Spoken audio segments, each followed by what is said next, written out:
Hi, hello, and welcome to Portrait Mode, the brand new show. I don't know what it is, a new format that I've put together with a lot of excitement, and I look forward to adding some value to all of you. When I say you, what do I mean? I think I would like to tell you that if you are a marketer, whether if you're a young marketer or someone who is a marketing professional, there will be something for you in Portrait Mode. If you're a sports fanatic much like me, there will be something for you for sure. If you're a news seeker or let's say a quizzer, right, someone who quizzes just for as a hobby, or let's say a quizzer who has been quizzing for some time, much like me over years and decades, there will be something for you as well, right? So I think, how is that going to happen? How are you going to take something back from every episode of Portrait Mode? I don't want to tell that and just bore you out. I'll jump right into the format wherein I show you section by section, from the world of brands to sports to news to quizzing, what I have in store for you, right? Moving right into the show. The first section that I want to take you through is from the world of brands. I'll tell you what I've done. I have gone through almost 50 plus publications, newspaper dailies, magazines over the last couple of weeks, and I've just culled and curated the best of information and some snapshots, some ads, some pieces of news which I think are important for us to remember for whatever reason, like something that is significant, something that is just intriguing me, and I want to share my thoughts and reflections around it, which is completely like no holds barred and completely unhinged, right? And I hope in the process that you learn something, you like something, and hopefully you let me know how I can improve this format and get better at it together with you, right? So without further ado, moving on to the first ever nugget from the Portrait Mode show. So what I wanted to start with is this amazing piece of key visual and the ad from the brand Louis Vuitton, wherein they have put together Rafael Nadal and Roger Federer right after Nadal's retirement in this beautiful ad, wherein they have essentially shot them in this mountains of Italy in Dolomites, and with this amazing line of copy, if you notice down below, which wherein they say that there are journeys that turn into legends. And what a time to put this ad out as well. Federer, of course, had retired a couple of years back, and now Nadal has just joined him earlier this month. And I think the visual is extremely powerful. It's very intense, and it really just puts their journey of more than a couple of decades together beautifully, right? And what a amazing coup by the brand to have the two of them together. They have obviously had a lot of other ads over the years, but I think something like this is a great new ad that I sort of caught my eye, and very contextual in today's time and age, now that Nadal has retired and joined Federer as well. Interesting nugget here, and this is what I'll keep on doing when we look at brands as these. Let's say you're a quizzer, and there's a likelihood that Quizmaster is setting a question, a visual question basis this ad, will probably blank out the name of the brand from the bottom half of the ad and ask you to guess the brand. Right now, the clue that you have is the logo on the bags, on the both of their bags. That is something that is unmissable. That's obviously LV there, so that probably can act as a clue. At times, quizmasters also mask that or blur that to make your guessing job slightly tougher. But I think I wanted to just start with this ad. I quite like this. Yeah. Moving on to something that is obviously current affairs. Just happened. Mr. Zakir Hussain just passed away. Absolute legend. And I think one nugget that caught my eye was the ad brought out by Hindustan Unilever's Taj Mahal tea. I think that's a beautiful ad that they got out in the front page of all the leading dailies, from Times of India to Hindustan Times. This copy was beautiful. It was heart touching. It was obviously perfectly Ogilvy. Ogilvy has been the brand, the agency managing this brand, and the partnership over the years. Ask a billion Indians what comes to mind when they hear Taj Mahal tea. It's not the Taj Mahal, it's your Ustad. Not even the man's name is not even mentioned, but I think that's just so beautiful. It's something, some of the best ads and creatives are the ones that don't need the mention. You can work out and complete the loop yourself, and this is one such amazing piece of touch, and what a tribute it is to Mr. Zakir Hussain. And I think one nugget that I wanted to, a connected nugget that I wanted to share was Mr. Shiv Kumar, who was an ex-HUL person and obviously a legend in the industry, marketing and business.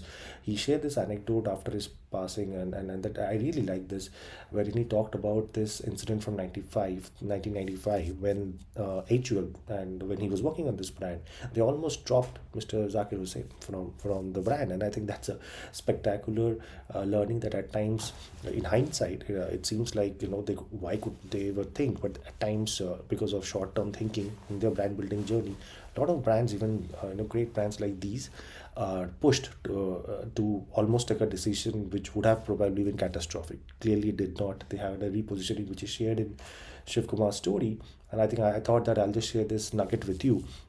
And again, this is a beautiful trivia to remember and know. Moving on, I think I just show you some ads that sort of caught my eye when I was scanning newspapers and magazines over the last fortnight.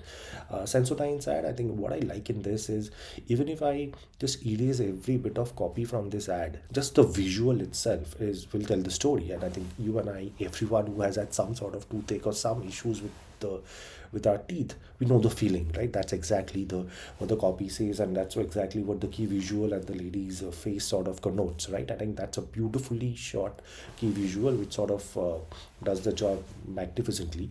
And I think this is a great example of a brand consistently doing a great job with key visuals and hence establishing an association and an identity. On similar lines, I'll just mention this ad of Ether, which sort of a few years back really caught my eye. I think Auto Hold, the feature of their bikes or sorry scooters, really comes alive in this amazingly intelligent key visual, right? I mean, just look at this. You don't need too many words of copy to be written, but if you have cracked such a strong visual idea, which is what this is, and I think the feature of Auto Hold, you don't need to just even show or talk about it, right? It comes out beautifully, much like the Sensodyne ad. So I thought I'll just share these two back to back.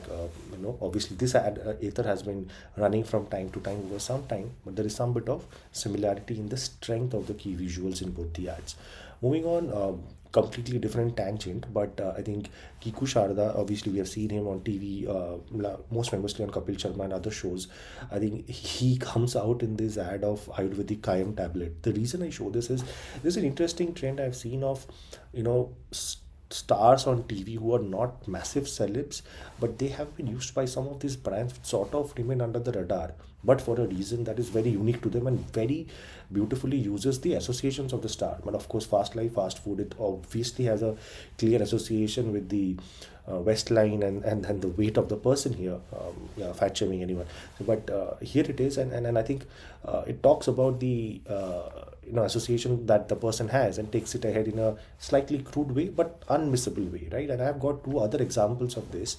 Raju Srivastav, of course, passed away tragically a few years back, but I think Pete Safa, the brand, again, one of those brands which are not really top notch in terms of premiumness, etc., but they did a very smart job of using him. And I think Pete Safa had Rok Safa, Rok Dafa, and those sort of lines that he kept on churning in his inimitable voice. Raju Srivastav kept on doing that, and the brand sort of stuck with him, right? This is a very smart usage, much like the other one, previous one I showed of Kiku Sharda.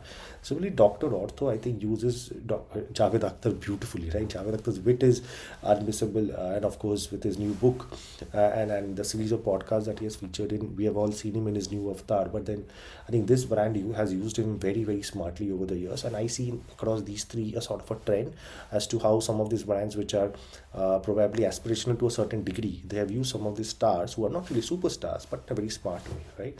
So I think that's something to be learned and remembered.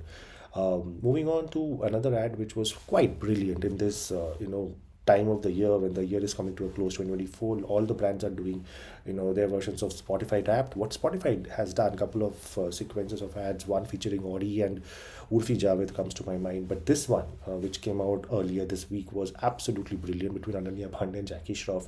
And I think the way they dissed each other using Gen Z lingo, and Jackie Shroff trying to be, someone like Ananya and her age, that was pretty intense and so good. And I think this was one of the best ads that I could see. I think the hashtag of Beiru, like combining, the catchphrases of both of them from their, either utterances or their famous series that she's now a part of, Call Me Bay. And that was pretty kick-ass from Spotify. Moving on to some of the ads which I noticed in some international magazines. This one from UK magazine comes to my mind, of Boots. I really liked it. I think a lot of pet parents that I meet, and I know how passionate they are about parenting the pet well. This is a ad about hearing test to urge people to go for a hearing test, but using the nudge of the pets that they have and they love as their own kids. And I think that's a pretty brilliant copy. You didn't hear him whining. Now he's devastated probably. Look at the shot of the expression of the pet as well. I think that's pretty kick-ass. L'Oreal has done a lot of stuff, and I thought I quite like this pretty simple, direct key visual of theirs in one of their magazine ads. And I think I like the usage of the factoid here. More than half of their senior leadership roles are actually held by women, as far as 2023 is concerned. And I think they have done a lot of DEI initiatives, and they walked the talk as a group, as a company. I think it was pretty smart. Moving on to another ad which visually caught my eye, Richard Mille. I think this watch, most in India, sort of saw in a very prominent way during the Ambani wedding, when some of them were wearing them. Some of the watches I think were gifted as well. But I quite like the visual wherein they bring alive the dial of the watch in a very racing machine, Formula One sort of machine. That sort of a visual appeal that just shouts out from the visual. I think that this close up is so powerful, and I think it goes with the copy that they've cracked, which is a racing machine on the wrist. I think that's a feeling you want to have on your wrist if you are a fan of the brand. Even if you're not a fan of the brand, it creates such aspiration, right? Moving on to the one on the right, I think this Thomson Reuters ad stood out for me as a very, very strong B2B ad.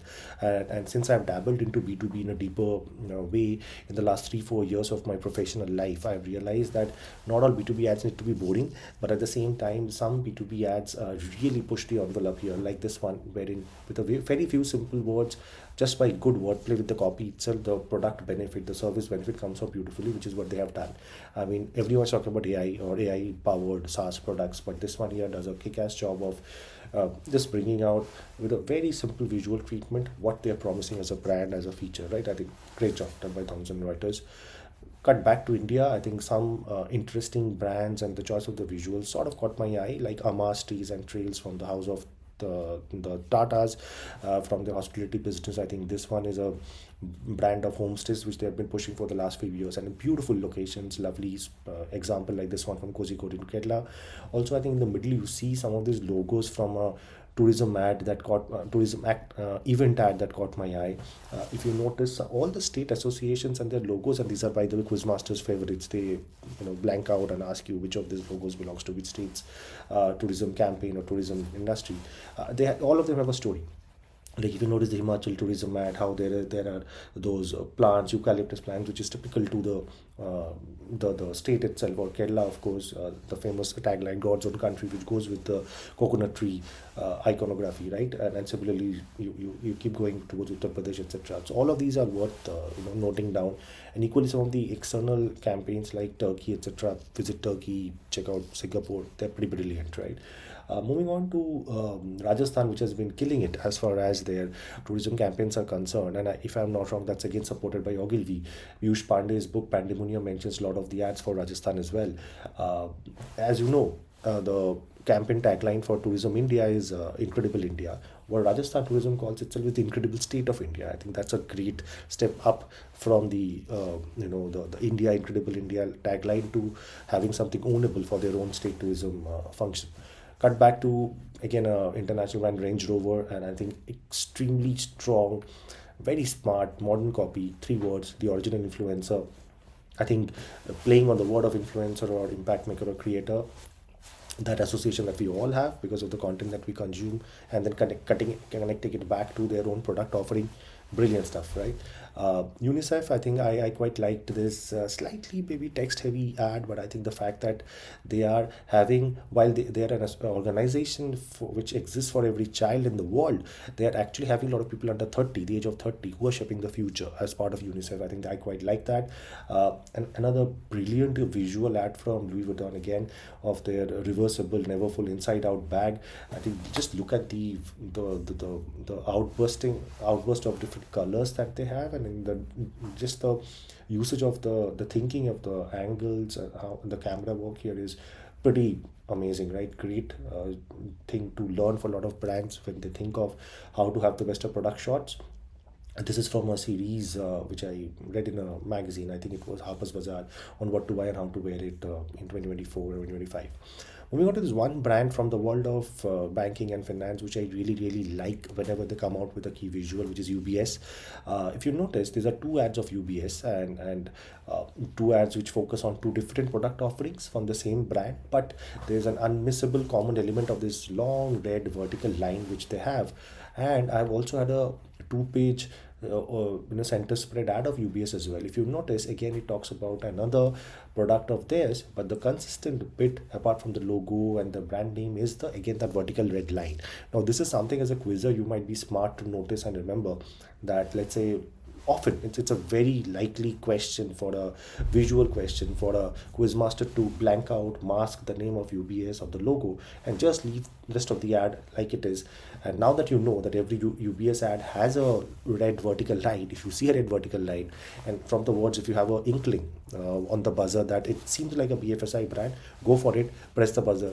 99% is going to be UBS ad. So I think these are the ways that we quizzers remember and connect some elements, some associations of different visuals of brands to try to answer questions which we don't haven't seen earlier, but to still have an educated guess by working them out. So I thought I'll just let you into a world of working out answers and what we do in the quizzing fraternity while learning something about it as well. Okay, this is a very interesting story from the brand Omega, right? So this is a latest ad of Omega watches, the Constellation series 20 and 28 series featuring the model Kaya Gerber. Now, at its first glance, if you don't know anything about her background, it just seems like a normal model, featuring in a one more Omega ad. But cut to the history of the brand of Omega, Cindy Crawford, the superstar, she was of course the face of the brand for a long, long time.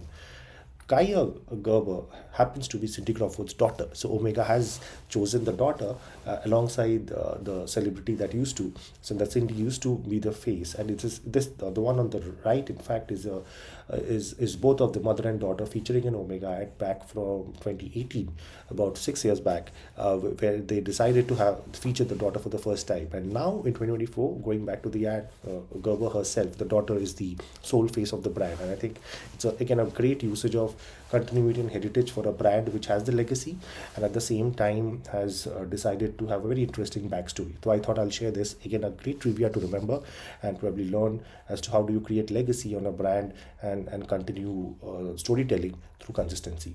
Moving on to other news that caught my eye. I hope you like the first section on brands, and moving on to news that caught my eye. Some infographics to begin with. I think in the Indian business scenario, this one infographic really, really caught my eye when it landed in my WhatsApp inbox, that how big is Reliance as compared to the other conglomerates and big companies that India has, like Tata Motors, Adani Enterprise, Adani Ports, etc. This is how big this is. I think the two comparative bar graphs sort of put that comparison beautifully visually together. Lovely work by Ind Money. And cut to the other one on the right, different geography, different industry, the market cap of Alibaba versus other tech giants. And if you can notice how far ahead Alibaba is, I think we keep on talking about the Apples, Metas, Google's, Amazons of the world. But I think this, I think, hopefully puts into context how big Alibaba is, right? Like in terms of market cap, and it's insane. And also the growth, the cash, how Alibaba's cash reserves are actually outshining the major tech giants.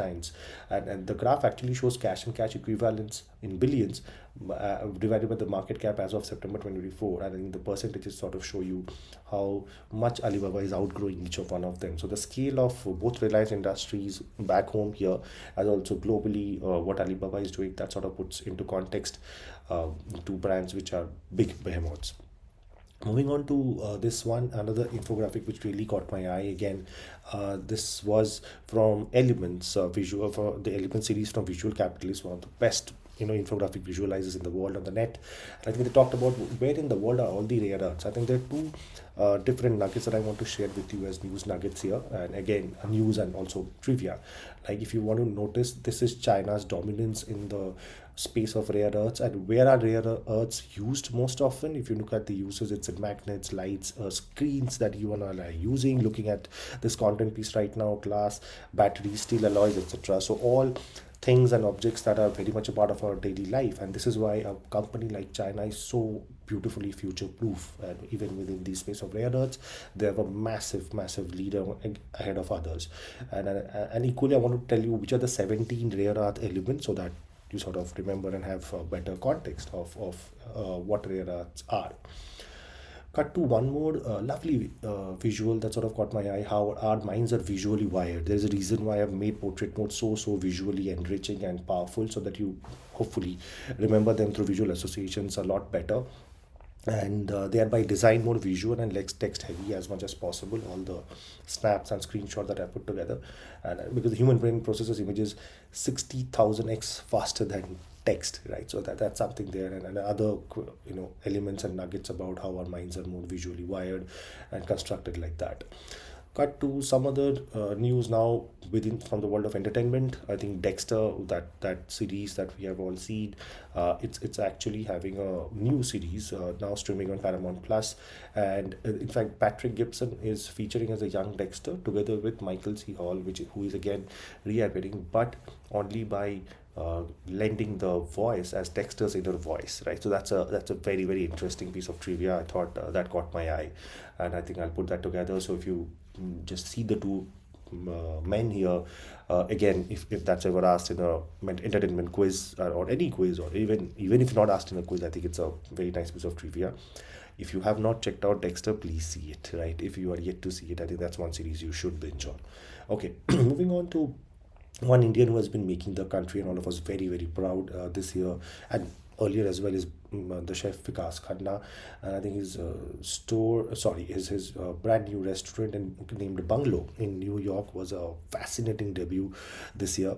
And I think New York historically is the toughest city in the world to have a new F&B business, and for him to choose to open Bungalow there and for it to have a great debut as well, I think that was well done. Again, that's a trivia worth remembering.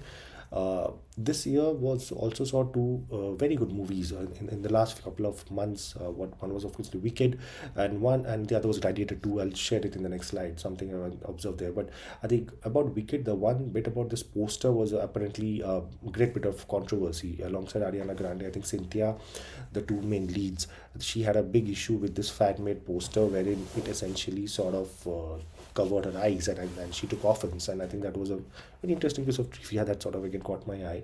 I think the minimalistic poster is pretty kick-ass, but I think the what they're saying that the musical is, by the way, very beautifully shot and made as well. One piece of trivia that during the making of the movie, the two singers were singing the songs in the musical on set, so they actually turned the sets into recording studios themselves. I really found that fascinating, and hence they actually added to a different sort of an experience while in the making of the movie. So as a viewer, if you have seen Wicked, you will actually think, and you will probably want to watch out that how is the experience of the music and the song a little different, because the studio itself, the recording, the sets themselves were turned into studios. Yeah, the other one, of course, like much like Barbie and Barbenheimer, Gladiator 2 and Wicked sort of hit the theaters together, and they were calling it, I think, Glicked. That's what that was a mashed up word that they put together. Much like Barbenheimer, of course, it hasn't created that much of mayhem like Barbenheimer in the box office, but yeah, a great follow-up act. Cut to two pieces of news with sort of Indian connections, and in the global business context, sort of which caught my eye. Nestle's case has a great significance between the business relationships between India and Switzerland. It's parent owning country, and I think the one piece of news that I read and one piece of anecdote that stood out for me was that this entire construct is actually based out of some relationships which was made in 1994. The conversations were when in 1994, of course, there was probably a need to sort of go ahead and have a relook at that, and I think both parties have their legit reasons to go through it, but I think that was essentially a news that caught my eye, and I thought I'll share that with you, and that's worth remembering and noting. Unfortunate development from the US, Sudhir Balaji, the OpenAI whistleblower, dies by suicide in his San Francisco home, and that also caught my eye. And I think, yep, two pieces of news which are not so rosy, but I think worth remembering. Moving on to lists, this is obviously the time of the year for lists of all types. So the first list that caught my eye was a Google Shopping list of the 2024 trending gifts, and the Holiday 100 list. And I think a few items that you see on the right, they were worth noting and putting a screen grab together. The cowboy hat, the road peptide lip treatment actually became very famous when Justin Bieber's wife I think Hal Bieber, that's her name, Halle Bieber. She sort of put it on her phone or something. The other ones, the Nordstrom baggy jeans and other ones, really sort of became popular during the year as top picks in the shopping lists of a lot of people. The talking of lists, of course, Barack Obama's list has just hit the internet a couple of days back. I think one day back, in fact. This is the latest list of music. I think he has also released the books that he has read and his favorite list of movies as well. He typically releases three lists during this time of the year. If you remember, 2019 is when he famously included Pratik Kuhar in his list, especially the song Cold Mess, which sort of became very viral at that point of time. Okay, moving on to another list of the books. I think this is from Times from UK. If you notice on the left of all the books, the one that really caught my eye just from the cover itself, judging the book big time by the cover, is Salman Rushdie's Knife. Of course, it is a beautiful, brilliant, tangential reference to the unfortunate incident that happened around him. Worth noting down. Gladiator 2, of course, I'm yet to watch it. I don't know whether you have watched it. Let me know in the comments. Moving on to another piece of news, which of course has grabbed the headlines. The you know unfortunate death of the United Healthcare CEO Brian Thompson, and this individual who has been identified as and as the murderer Luigi Mangione. And I think it's fascinating how his story is very very different, and in terms of the digital trail that he has left, and then people have obviously started doing a lot of online investigation, as is now happening with the headline grabbing news as this. But I think the two names will sort of continue to grab headlines for some time.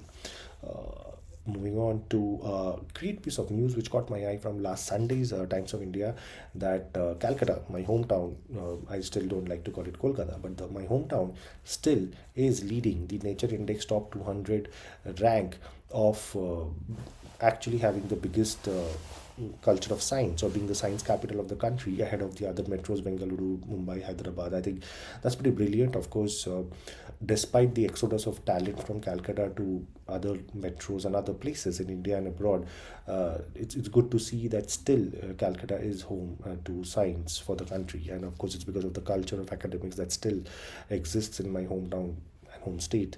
Hopefully, the turnaround is always around the corner. The other one on the right that really caught my eye was a couple of lovely innovations that are happening to drive awareness around the world of a very important topic of domestic violence, dowry, and consent. So if you notice, this book and this board games and cards are actually innovations to drive awareness, and I think this is fascinating. Like, for important topics as these, which are probably not so engaging, to have such engaging formats as innovations to help drive some conversations around it. I think that's a brilliant marketing innovation. So you keep on thinking, when you think of marketing, that is it only the ads from the likes of Evicol, Pepsi, Coke, etc. No, it's also stuff like these. And I think that's pretty, laudable. Moving on, Christian Louboutin. I think, of course, his absolutely iconic shoes with those red buttons, and those massive heels, they are very popular. I don't know how people wear them, but I think it's a very popular quiz question, and that is a favorite of many quiz masters. I figured that he has a very very strong India connection. In fact, he has been visiting India since he was 15, and just recently he was in Nagaland at the Hornbill Festival, in fact, and I really like this interview, this short interview that he gave to Times of India, and he mentioned that even if he hadn't sold a single shoe in India, he would have visited India and would keep coming back to India. Like India just like does something to people, and great people like him. He's an absolute icon in his field, and yep, this piece of news also caught my eye. This was an absolutely wacky piece of news that blew my mind, that there is a proper industry now wherein Indian men are paying lakhs for dating advice, from online courses to educational trips to destinations like Bali. Dating gurus are teaching singles how to make connections, and it's crazy. I mean, it almost feels like a sales funnel. They have gamified it. They're having a lot of hacks to help them learn about dating as as nerds and other individuals. Okay, yep, everything is possible in today's world. I just, that's my conclusion from this.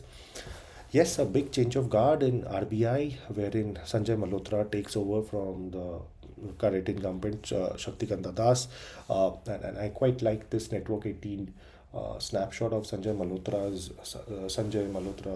bio, the IIT Kharagpur grad, and IIT Kanpur, sorry, IIT Kanpur, and Masters in Public Policy from Princeton University.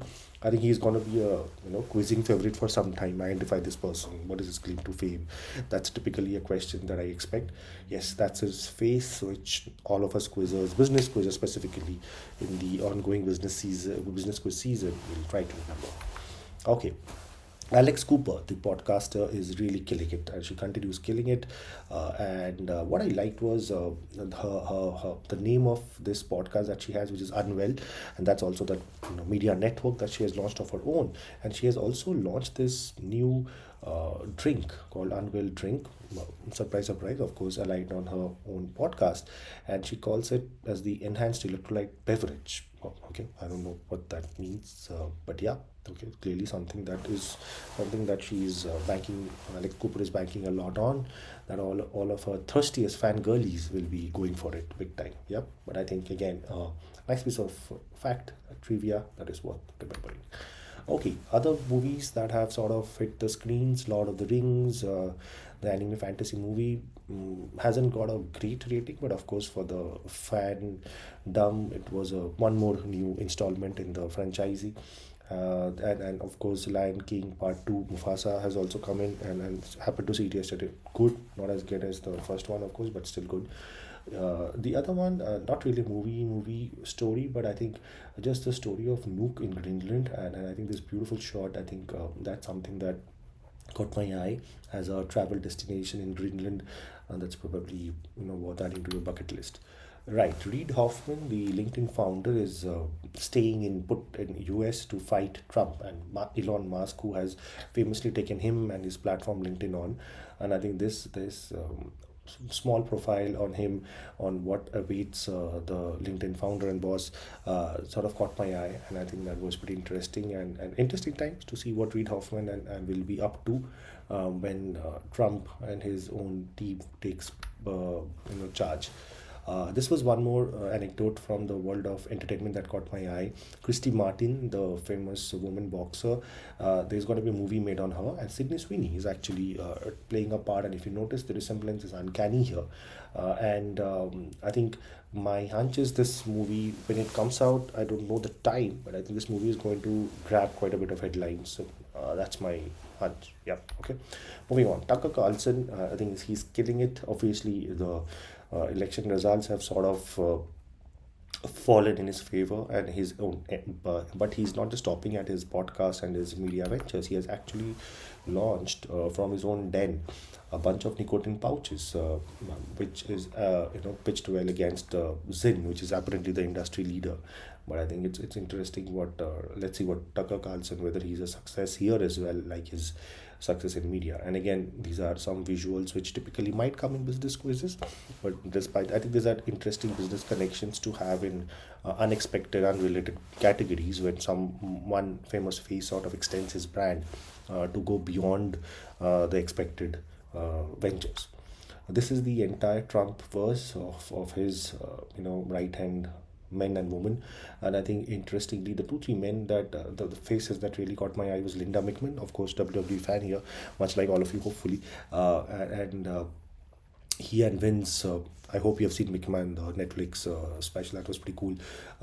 They are under the hammer still, but yeah, Linda is going to be a key co-chair in Trump's transition team. Dana White, the MMA pioneer, is also going to be there.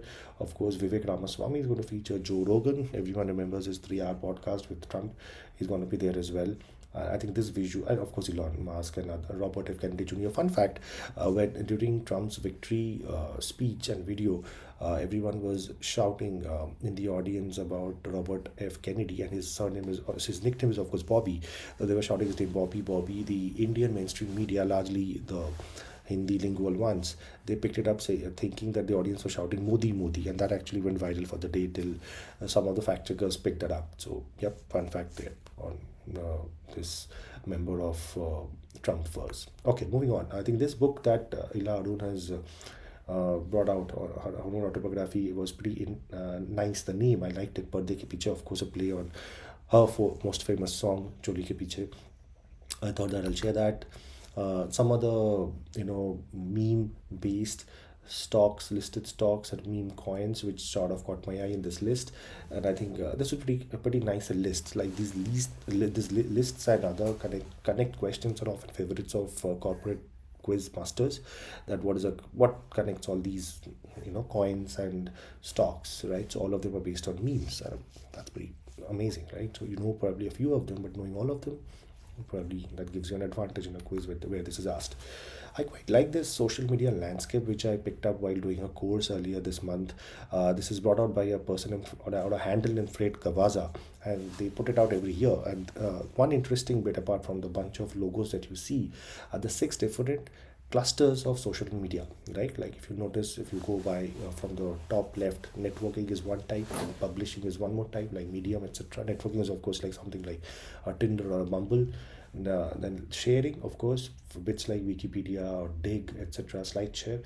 Messaging, all the ones that we use like Skype, iMessage, and all of them. Discussing like Reddit, Coda, and all of that. And lastly, collaborating, which like platforms like, let's say, Trello or Jive, Basecamp, etc.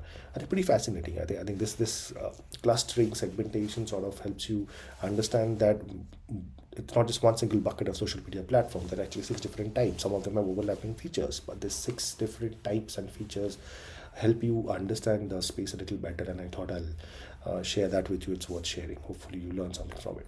Right. Moving on to the world of sports, couple of nuggets that caught my eye. I'm a huge Argentina fan, as you can see. Been supporting the team Albi Celeste for almost 30 plus years. 2022, couple of years back, they famously won the World Cup after 36 years, and under Messi, and where the team really played well at Qatar. The amazing folks at Copa 90 were covering that journey, and they took 2 years to edit this. 19th of December, that's the day on 2022 when they won the World Cup in Qatar a couple of years back. The same time they just released it 3 days back. It's a 4 episode series on YouTube.